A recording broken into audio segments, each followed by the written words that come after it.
Welcome to Cambridge English Language Institute. This is Ansar Ahmad. In today's video, I am going to talk about class second year biology unit number first respiration lecture number 2 है. आज का जो lecture है वो है properties of respiratory surfaces के respiratory surface के खुसूसियात क्या हैं. तो सबसे पहले हमने ये कोशिश करेंगे कि रेस्पिरेटरी सर्फेस क्या है. तो चलो जानने की कोशिश करते हैं.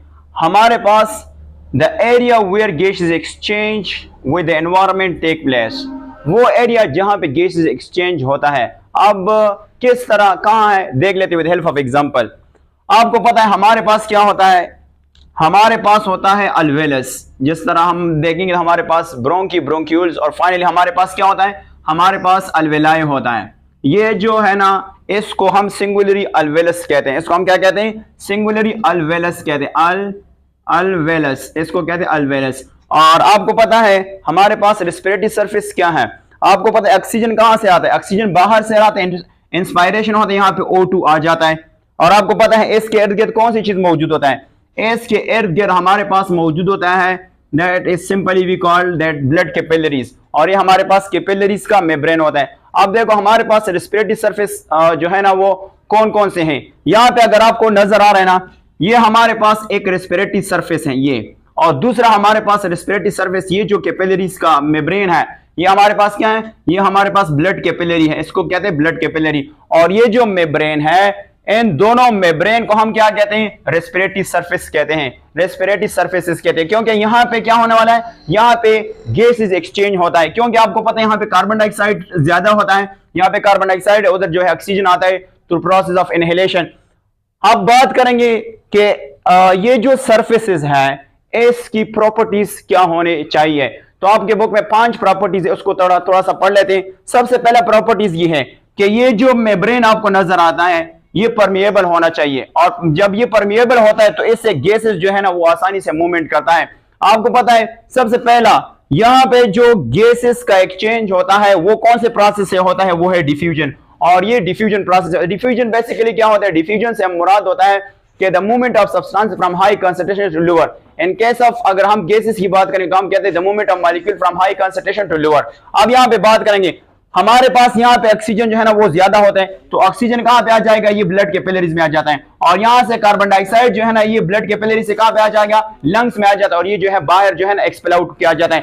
अब इसका जो पहला प्रॉपर्टीज है वो ये है कि ये जो मेम्ब्रेन आपको नजर आ रहा है, ये वाला ये जो मेम्ब्रेन आपको नजर आ रहा है ये क्या होना चाहिए, परमिएबल होना चाहिए. दूसरा प्रॉपर्टीज ये है कि ये जो आपको मेम्ब्रेन नजर आ रहा है ये दोनों, तो इसकी ये बेसिकली थिन होना चाहिए. कितना थिन होना चाहिए, 1 मिलीमीटर और लेस देन. तो ये आपके पास दूसरा प्रॉपर्टीज हो गया. तीसरा ये है कि लार्ज सरफेस एरिया से क्या मुराद है, मैं आपको समझाता हूं. अगर हमारा एक लंग्स देखे, अगर मैं एक लंग्स देखे थे तो हमारा एक लंग में तकरीबन रिसर्च के मुताबिक 150 से लेकर 200 मिलियन अल्वेलाई मौजूद होते हैं. अल्वेलस सिंगुलर होता है. और यहां पे हम देखेंगे अल्वे, इसको हम कहते हैं अल्वेलाई, ये क्या मौजूद है, 150 से लेकर 200 मिलियन अल्वेलाई एक लंग्स में मौजूद है. और दोनों लंग्स में तकरीबन 200 से लेकर 400 मिलियन जो है ना अल्वेलाई मौजूद होते हैं. तो आपको पता है कि जितना लार्ज सरफेस एरिया होगा तो उतना जो है गैसेस एक्सचेंज ज्यादा होता है. किस तरह भी देख लेते हैं. हमारे पास यहाँ पे एक अल्वेलस है, फॉर एग्जांपल मैं बताऊं ये एक अल्वेलस है, और यहाँ पे आप मैंने क्या किया, यहाँ पे 1 हो गया और यहाँ पे आपके पास 2 हो गया. तो आप मुझे बता सकते हैं कि किसका सरफेस एरिया ज्यादा होगा, इसका सरफेस एरिया ज्यादा होगा. यहाँ पे गैसेस एक्सचेंज जो है वो ज्यादा होगा और आसानी से होगा. ये तीसरा प्रॉपर्टीज हो गया. चौथा ये है गुड ब्लड सप्लाई होना चाहिए.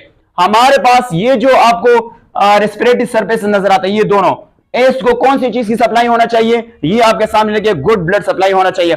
5th नंबर पॉइंट ये है गुड वेंटिलेशन मैकेनिज्म. यहां वेंटिलेशन से मुराद क्या है, ब्रीथिंग. यहां से क्या मुराद है, ब्रीथिंग. तो आपको पता है ब्रीथिंग होना चाहिए, क्योंकि अगर यहां पे ऑक्सीजन नहीं आता है तो फिर जो है डिफ्यूजन किस चीज की होंगी. तो यहां पे 5th नंबर ये है. और ये भी आपके बुक में लिखा है कि ये जो गुड वेंटिलेशन मैकेनिज्म है ये होगा अगेंस्ट ग्रेडियंट. अब ये ग्रेडियंट वर्ड से क्या मुराद है, मैं आपको समझाता हूं कि ग्रेडियंट से क्या मुराद होते हैं. आपको पता है अगर यहाँ पे ऑक्सीजन का कंसेंट्रेशन क्या है, ज्यादा है. फॉर एग्जांपल अगर मैं आपको एक परसेंटेज के तौर पर बता दूं या मरकरी गैस के लिहाज से आपको बता दूं, फॉर एग्जांपल यहाँ पे 50% है, यहाँ पे क्या है 50% है. और यहाँ पे ऑक्सीजन जो है ना, आप यहाँ पे ऑक्सीजन की जो ग्रेडियंट है वो क्या है 40% है. यहाँ पे क्या है 40% है।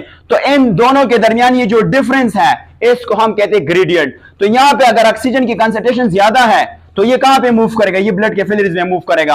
और हमारे पास जो आपके पास कैपिलरीज है तो इनमें से कार्बन डाइऑक्साइड में भी क्या होना चाहिए, कार्बन डाइऑक्साइड में भी आपके पास ग्रेडियंट होना चाहिए। ग्रेडियंट कहते हैं डिफरेंस होना चाहिए। फॉर एग्जांपल यहाँ पे कार्बन डाइऑक्साइड की परसेंटेज अगर देख लेते हैं तो हमारे पास अगर अंदाजा मैं वैसे एग्जांपल दे रहा हूं, अगर 70% है तो अगर इधर 50% है तो आपको पता है कार्बन डाइऑक्साइड कहां से मूव करेगा, कार्बन डाइऑक्साइड यहां से मूव करेगा और इधर आ जाएगा। तो ये जो डिफरेंस है इसको बेसिकली ग्रेडियंट कहते हैं। तो ये था हमारे